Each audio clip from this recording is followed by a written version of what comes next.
God can see the big picture for our lives. All we can see is a little down the road. God knows where the dead ends are. He knows where the shortcuts are. He's ordering your steps. I used to just thank Him for the open doors, but now I thank Him just as much for the closed doors. Because if it's not supposed to be mine, I don't want it. If God is closing a door, don't fight it. If you tried your best and it didn't work out, yes, be persistent. But at some point, you have to accept it as God's plan and move on. That's a sign that God has something better. You know, everybody got the same story. We just got different details. But like I always say, life is 10% what happens to you. It's 90% what you do about it. So the first step is getting completely and brutally honest enough to say, I am tired of myself. When you say I'm sick and tired of being sick and tired, that's the facilitator of change. That's when you're ready to say these words, no more excuses. No more excuses. I went to Kent State, I dropped out. I didn't drop out, I flunked out. Now that threw my life into a spiral, but because I didn't have a college degree, I could not let that stop me. And like you're doing, where you're saying, all my friends at this age are settling in your careers, you don't even know if they're happy or not. Stop comparing yourself to others. So the first thing you do is stop focusing on other people. Instead, focus on being the best version of you that you can. Then you'll recognize that you deserve to sit at the big table with everybody else after you become the best that you can be. Now, once you've accepted that you have as much right to success and much right to succeed as anybody else, the next step is learning how to talk the talk. You have to get fluent in the language of success so you speak it with ease. Surround yourself with people who've accomplished their dreams and immerse yourself in the culture of achievement. The notion that we are not enough is a lie. And I think more young people need to know that like when you have that thought that you're not enough, that's based on a lie that somebody said to you or a lie that somebody did to you. Like somebody said or did something to you to make you feel like you're not enough. And that's not true. That you are everything that you need to be, that you have everything that you need to have to be the person that you're meant to be and to be the best version of who you're meant to be. It may mean that you have to work really hard, and it may mean that you have to ask for help, but you are perfectly blessed. You know, you are exactly who you're supposed to be joyful in this life. So don't be afraid to work hard, and don't be afraid to ask for help so you can get there, because that's your truth. The number one job is to become more of yourself and to grow yourself into the best of yourself. You can always better your best. You can always go beyond anything that you have ever done. You'll never hit a state of perfection. You're always bigger than what you do. And so all you're looking for are new breakthroughs through practice and practice and practice. You'll get better and better and better. And there's still some things that will happen to you that will catch you on the blind side that you did not anticipate. You'll get knocked down, but you won't be knocked out. You'll be able to get to your feet again, be on the ropes, but you'll have a fast recovery rate when you work on yourself. Hard work matters. Why does hard work matter? Well, hard work matters strategic because if you make more phone calls, you do the old adage, right? Show up earlier than everybody else, leave later. But there's something more deep about that. Yes, making more phone calls, seeing more people, being more active, being busier, putting in more hours into something always gives you a strategic chance to be more successful just because you've increased your odds. You've talked to more people, you're more likely to get more prospects, you're more likely to get more clients or recruits or candidates for your business. So yes, strategically that increases your chances, but something powerful happens when you do things other people aren't willing to do. You begin to believe you deserve to have things other people won't have. And that's what gets you a seat at the table of success. Now once you're there, it's a dogfight. It's a dogfight of skills and talents and luck and faith and circumstance and blessing and all that stuff. But just to get to the table, to get into the room, you have to believe you deserve to be there. And so again, I want to say this to you. The hard work part plays into shifting your identity. That over time, not even that long a period of time, when you're doing the things others are unwilling to do, you begin quietly to begin to believe that, oh, I deserve to be rewarded in ways these other people aren't going to be rewarded because I'm doing the things others won't do. And so the fastest way to change your identity, to change our belief, is just to flat get to work, to flat get there earlier, to flat leave later, to just make more calls, see more people, be more relentless, just pour ourselves into the work, because actually the hard work can in reverse impact our identity. And that's what begins to happen. When you start to do those things they won't do, you begin quietly to change your belief, that you begin to believe, oh, I deserve to sit at the table with these other people who do the things other people aren't willing to do. All right, now, here's what I want to do. I want to share with you how you can begin to make this your decade. How many of you know within yourself, if you ask yourself the question, have I done all that I'm capable of doing or being and living up to my potential? How many of you have to really answer, no, I have not done all that I can do? Raise your hands, please. Okay, very good. Now, here's what we know. That people don't do what they know in life, but what they do is they operate within the context of the vision they have of themselves. So what I want to share with you is how to begin to get a larger vision of yourself and how to begin to make this your decade. Because in order to do that, it's going to be very challenging. It's going to require a lot of work on your part, an ongoing process of personal and professional self-mastery. And it's going to require that you begin to see yourself worthy of the requirements in terms of effort, in terms of commitment, in terms of action, in terms of preparation, or whatever it is that you need to do in order to take your life where you want to take it. So one of the first things I ask you to do is I want you to look at your life right now and think about something that's important to you, something that gives your life a sense of value. Think about something that you'd like to have, or something you'd like to create for you or your family or for society. I want you to hold this thought in mind. Now, one of the first things I want you to do is don't worry about the inner conversation that you're going to have. Don't worry about how you're going to do it. That's going to come. You're going to develop a plan of action. You will find the way. You'll become the kind of person that can attract the people, the resources, and everything you need in order to make that become reality. I was born in Liberty City on a floor on 62nd Street, a twin brother and me. When we were 6 weeks of age, we were adopted. When I was in 5th grade, I was identified as EMR, labeled educable mentally retarded, and put back from the 5th grade into the 4th grade and stayed in that category until I got out of high school.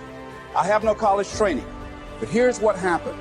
I had an intervention in my life. A man who saw something in me at a time that I did not see something in myself. I never forget being in his class one day waiting on a friend of mine who was there to rehearse for a play. He did not show up, and he asked me to go up to the board and write something on the board. And I said, I can't do that, sir. He said, why not? I said, well, I'm in a special education class. He said, what do you mean? I said, go up to the board and write what I'm about to tell you. I said, I can't do that, sir. Why not? I'm educable mentally retarded. And he came from behind his desk.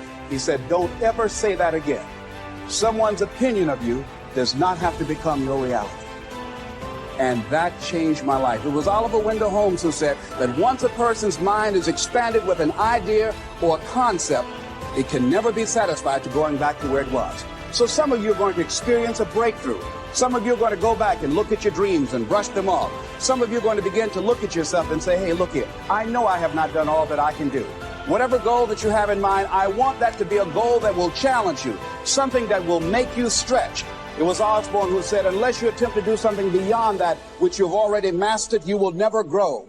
What is it that you looked at some point in time and you decided that you couldn't do it, that you talked yourself out of it? Whatever it is, bring it back out there. How you're going to do it, that will come to you in due time. See, you don't get in life what you want, ladies and gentlemen. You get in life what you are, not what you want. You see, the good news is that we can always become more by working to develop ourselves. So the first process of making this your decade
begin to take a look at your life and look at where are you right now? What are your strengths? What are your weaknesses? What gives your life a sense of fulfillment, a sense of joy? What does a full, rich life means to you? What is it that you could love doing 7 days a week that'll bring a smile to your face? Think about that. In all the areas of your life, your professional life, your personal life, your family life, your spiritual life, what is it that you'd like to have? Once you begin to determine that, that takes you to the next step. And that is, once you decide what it is that you want, now you've got to decide that you deserve that. Repeat after me, please. I deserve the best that life has to offer. I deserve to find. Telling you, for things to get better, you got to get better. Don't ask for it to change out there. Ask for you to change here. Don't ask for a more favorable wind. We call that naive. Don't ask for better seed, better soil. This is the only planet you got. Just ask that you can get wiser and stronger and better and be able to take care of your own responsibilities. Get better. Learn how to handle the seasons better. Let's go through them. Learn how to handle the seasons of life. Number one, learn how to handle the winters. There's all kinds of winters. The winter when you can't figure it out, the winter when it all goes wrong, the winters of your life. The winter of a divorce, the winter of a death in the family, the winter of a tragedy, some things we can't understand. But here's what we do know. It's possible for us to get through the winter. Here's what's exciting about the passing of time. It takes you through whatever you're experiencing at the moment. That's what time will do, take you through the winter. But here's what you got to do in your own personal development, your own personal growth, and that is just get better at handling the winters. You can't change the winter, you can't change the seasons, but you can change yourself. You say, well, what can I do about the upcoming winters of my life? The challenges that I know I'm going to...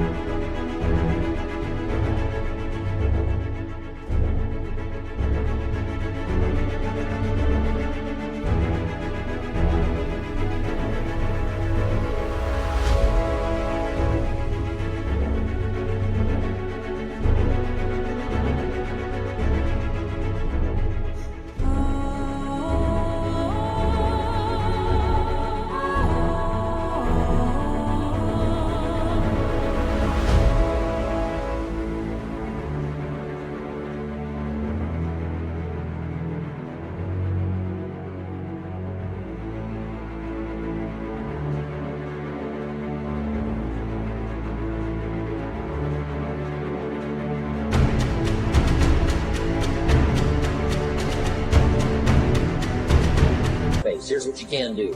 You can get wiser, stronger, and better. Go home smarter than you came. Go home with more ideas than you came. Next, get stronger. You can develop the muscle. You can develop the courage muscle. You can develop the inspiration muscle. You can develop the dedication muscle. You can get stronger. There isn't anybody here that can't get stronger. And the third one is get better. We can all get better. I've gotten better. First talk I gave, I stood up, my mind sat back down. But here's the secret to my success. I stood up and did it again. Stood up and I did it again. And I did it again and I did it again all those many years ago. I did it when I was scared and I did it when I didn't want to and I did it when I was ill. And I did it when it didn't work well and I did it when they didn't appreciate it. And I didn't a lot of times when I didn't know much what I was doing. I just did it anyway. I got better.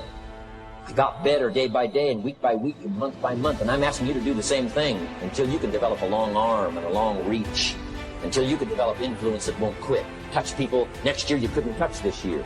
Touch people now you couldn't touch before. Conduct a meeting now you couldn't conduct before. Heart and soul now mixed in there that wasn't there, missing before. I'm asking all of you to get better in spite of the winters, in spite of the downturn, the money downturn, the social downturn, the personal downturn, whatever it is. Just get stronger. Get better. We've all got those personal winters. The key is not to wish for a better winter. The key is to wish for more strength, more wisdom, more courage. Get better, get wiser, get stronger. There's no winter that you can't overcome. There's no winter that you can't figure out how to survive. Winters don't last forever. Hang on.